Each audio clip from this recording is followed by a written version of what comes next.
Hey guys, it's me, Shlee. Welcome back for another grocery video. The grocery store of choice for this video is Walmart. Y'all know that's one of my favorite stores for some really good prices on food. In this video, I'm not doing a specific budget challenge like I have done in the past. Instead, I decided to show y'all how I do my cheaper weeks of grocery shopping when I don't want to spend a lot of money but I want to eat really well. So in this video, I'm buying a few add-ins, but I'm also going to be relying on some pantry staples that I already had at home that I'll show in the rest of this video. As much as I do enjoy doing the videos where I start completely from scratch, I think it's important not only to know how to start from scratch with your groceries, but also to know how to make use of what you have to save money and so that nothing goes to waste. So in this video, that's my plan, to show you guys how to use pantry staples and a very well-planned budget of groceries to the best of its ability to make really healthy, delicious meals. And these ones specifically, I planned to be very cozy and easy for fall, since it is getting close to fall time. Okay guys, we are back from the grocery store, so that means it's time for a haul. As you can see, I've got quite a bit to go through here, which is very exciting. I'm gonna start back here. I got a bag of baby greens salad mix, as well as a super blend. This is shredded Brussels sprouts, cabbage, that kind of thing. I got a bag of shredded cheese, 1 can of corn, a small container of sour cream, as well as half a pound of whole mushrooms. This right here is gonna be the star of our show. This is a whole rotisserie chicken. This I thought was a great deal. It was $5.97, and that's gonna feature in a lot of my dishes this week. I've also got a bag of carrots and some celery. This is a hickory smoked ham, well, a part of a hickory smoked ham. Here I've got some salad fixins. So this is sweetened cranberries and pecans, and this is bacon pieces. I bought 3 russet potatoes and a pack of just regular flavored sausage patties. Back here we've got some hash browns. I chose the ones with onions and peppers just to add a little bit of spice. Right here I have a pack of green onions. Then I have a bag of egg noodles, as well as a bag of frozen sweet peas. 1 container of half and half. A very large loaf of French bread, which as you can see was on sale for 42 cents. Talk about a steal. I also got some unsalted butter, a massive bell pepper. This guy is huge. 1 sweet potato, 1 Honeycrisp apple, and 1 pear. So that's everything that I bought today. Let me show you my receipt. Okay, here's my receipt for anybody who wanted to see that. I ended up spending $53.92, which is pretty good. I went into this today thinking I would spend about 50 bucks, which is almost exactly what I spent. And I think for that price, I got a really awesome variety, and I'm really excited to make these meals. So let's go ahead and start cooking. Here I am doing the meal prep for this week. So the main thing you want to get out of the way is shredding all of the chicken meat off of the rotisserie chicken you bought. It's going to save you a lot of time. And as you can see here, I got a lot of chicken off of the one that I bought. The other thing you want to do is boil down your chicken bones, any leftover skin that you have from the chicken, and a couple of stalks of celery and a couple of carrots in a large pot, and make your own homemade chicken broth. This is going to be another staple that you need to use this week for several of the recipes I have in mind. Alright, let's get started with our breakfasts. So the first breakfast I'm going to be making is a hash brown casserole, or just a breakfast casserole, you could also call it that. I'm starting off by breaking up all the sausage that I bought and putting it into a pan so it can brown. Oh, and as always, I will have all the recipes that I was inspired by or that I used linked down below. So if you guys want to make any of this stuff, just check the description box for those recipes. So I browned the sausage, and once it was really nice and brown on the outside, I moved it from the pan to a plate where it could rest. So in the same pan, I'm adding my hash browns, and I did this just so they could par cook and also so they would get some really good flavor. Since I had already cooked the sausage in this pan, I wanted them to have all of that good sausage flavor as well.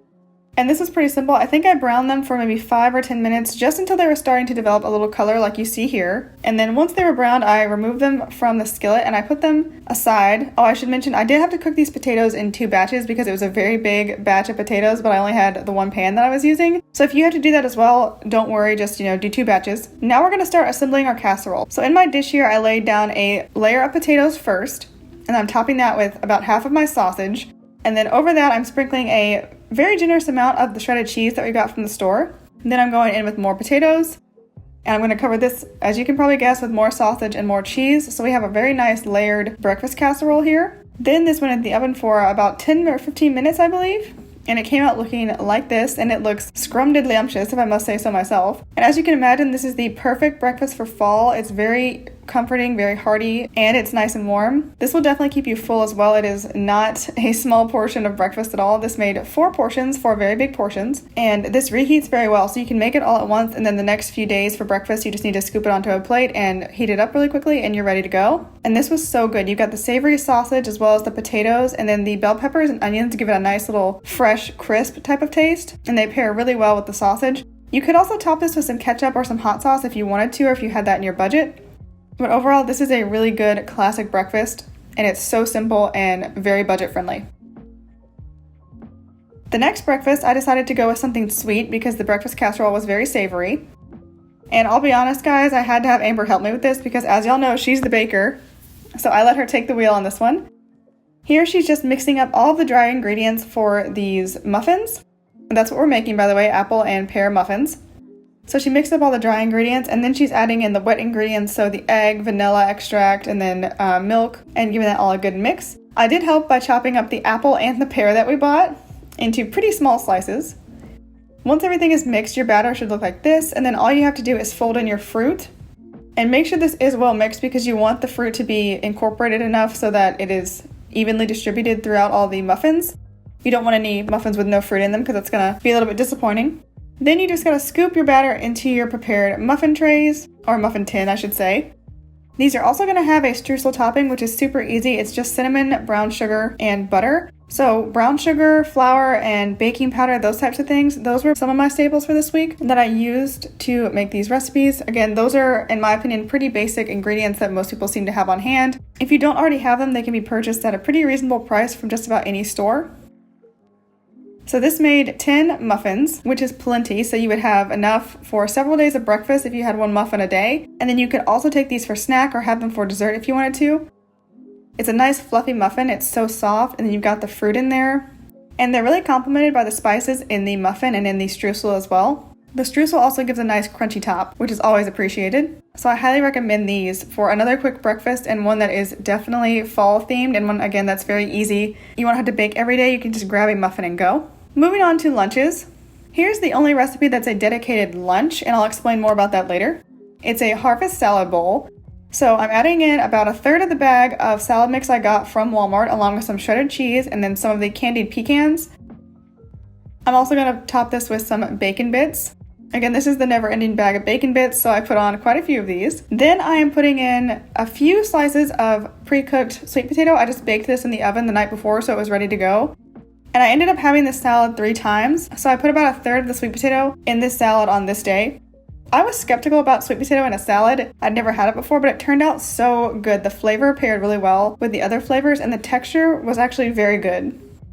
Then I'm adding in plenty of rotisserie chicken. As you guys saw earlier, I had so much of this that I pulled off of that chicken carcass, so I was able to put a lot of it in this salad. And here I am at my desk at work, ready to eat. I just used this leftover packet of Chick-fil-A creamy salsa dressing that I had. You could easily make a oil and vinegar dressing at home if you don't have any leftover salad dressing, but I know salad dressing and sauces, things like that, a lot of us tend to keep those on hand if we get extra ones or we have a bottle of salad dressing at home already. So that's something that we can just throw together with a salad and have for lunch. Moving on to dinners. So I have a few different dinners to share with y'all. Again, I try to put quite a bit of variety into my meals. I don't want to get bored of what I'm eating, but I also don't want to make myself stressed out trying to cook too much or spend too much time meal prepping, that kind of thing. So the first dinner we have here is a very classic and very comforting chicken pot pie. This is one of my favorite meals year round, but in the fall it's especially special to me. So I'm starting off by adding some chicken to some melted butter in a pot here. I'm tossing in some diced up carrots. And when I was filming, I did miss the part where I added in my frozen peas, diced celery, and diced potatoes. But you can see them, they've been added to the pot here. And all I did was just cook those for a minute in the butter until they started to soften. And then at this point, this is when I started adding in my flour to begin making the gravy for our chicken pot pie. So I'm sprinkling flour over these, and I'm going to mix it around so it coats the vegetables. This is important. You don't want to have any flour or any lumps in here because it's going to affect the texture of your gravy. Once that's all mixed up and the flour is coating everything, you want to slowly mix in your chicken broth. I say slowly because if you mix it quickly, you may end up with a lumpy gravy, which is not very appetizing. And this also allows you to control how thick or thin the gravy is because you can always add more liquid, but you can't take it out. So once you've got your chicken broth in there, you can leave everything to simmer so the potatoes will cook. And while you're waiting for that, you can go ahead and make the crust for your chicken pot pie. I always like to make a biscuit crust, and it's very simple. It's just flour, baking powder, and salt. Mix all that up, and then you're gonna add in some milk to make yourself a biscuit dough. While you're doing all this with the dough, your chicken pot pie mixture will have simmered down, so it will have thickened, and all you need to wait for is your potatoes to be tender, to be cooked through, and then you can transfer all of that to your baking dish, and then top it with your crust, which is what I was attempting to do here. You'll see I have some extra crust on the side, and that's because my sister loves the crust on chicken pot pie, so I always make extra for her. I just cut that off and serve that to her with her chicken pot pie mixture. She really likes it.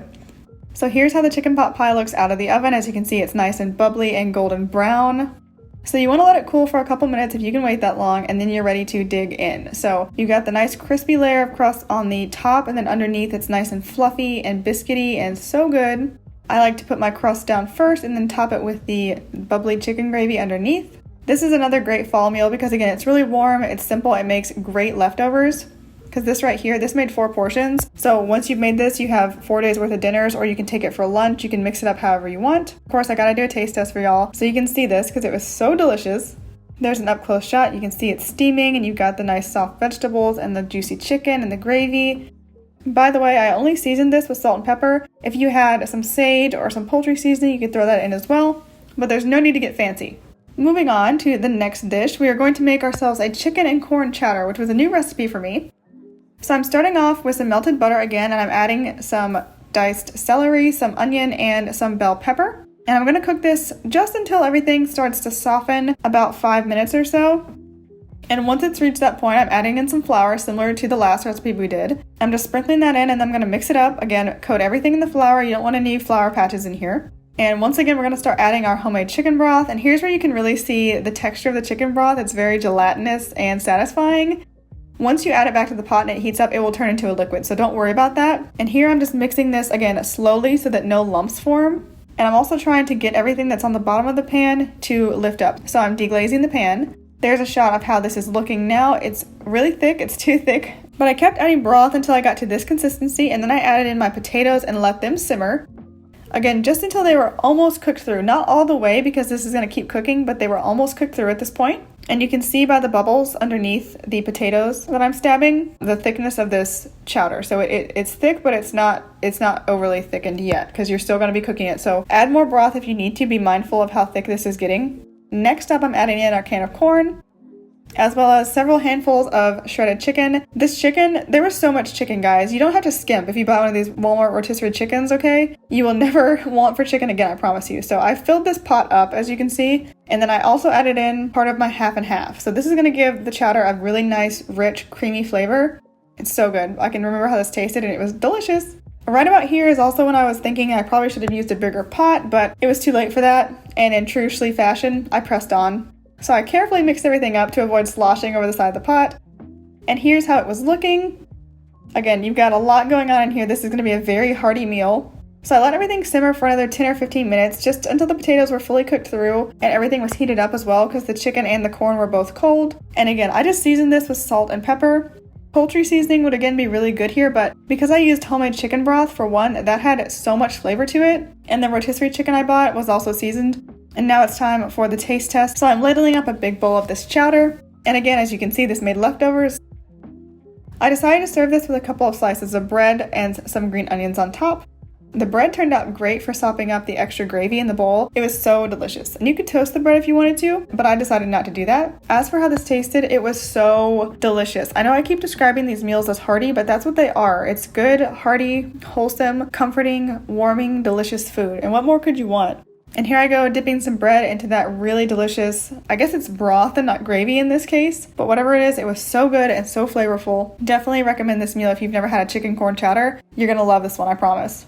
Okay, dinner number 3. So this actually starts off with me making homemade cream of mushroom soup, which I thought was going to be a very arduous process, but it was super easy. So I'm starting off with some melted butter again, and the entire packet of mushrooms that I bought. It was 8 ounces of mushrooms. I'm also adding in some diced onion because I had that on hand and I wanted to use it up. And I'm giving this a good mix. Now, all that I have to do after this is let this just cook down and let the mushrooms really wilt pretty much. Off to the side, I'm making a roux. So this is super simple. I just have some flour here and I'm slowly pouring in some chicken broth. This was my homemade chicken broth again, so I did microwave it just so it would be completely liquid and not all gelatinous. because that makes it harder to stir. So I poured that in, and then I just kept whisking until there were no lumps. Here are our mushrooms. As you can see, they've wilted down a lot and they're a lot browner. That means the flavor in them is really developing. And here I'm adding in the roux. And here I am stirring this slowly. As you can see, it's already starting to thicken up, and that's going to happen very fast while this is on the heat. So do not walk away from this. Make sure you watch it. And here you can see it's turned very gloopy. Even as watery as it looked, it thickened up super fast on the stove. So be ready with your chicken broth because you want to add that in as soon as you can and start mixing that up because this is going to be where your soup starts to come together. I'm also adding in some half and half. Once I added that in and gave it a stir, I let it simmer for a couple of minutes, and here's how it looked. The consistency is thickening up, so it's looking good. I'm going to give you guys an up-close shot in just a minute so you can see how much it's changed. There you go. So you can see the broth is thickening. You can see the big mushroom pieces and everything. Everything's still visible. And after this, you're going to let it thicken again. And really just let this bubble away. Don't leave it completely unattended because you do want to stir it to keep it from browning or burning on the bottom. But it doesn't need that much attention for a while. And here you can see compared to the last up-close shot, this has thickened up a lot. And now this is where you want to season your soup. So again, I'm just using salt and pepper, very basic seasonings. And of course, do your final taste test before you decide that you're done cooking this. And then once you have decided it tastes right, you're all done. Your cream of mushroom soup is ready to go. And here's what it looks like after it has been refrigerated. So you can see it thickened up a ton. It looks just like condensed soup out of a can. I was really impressed by this. So I'm putting in all of our condensed soup and mixing that with some of the sour cream we bought from the store to make this lovely looking mixture.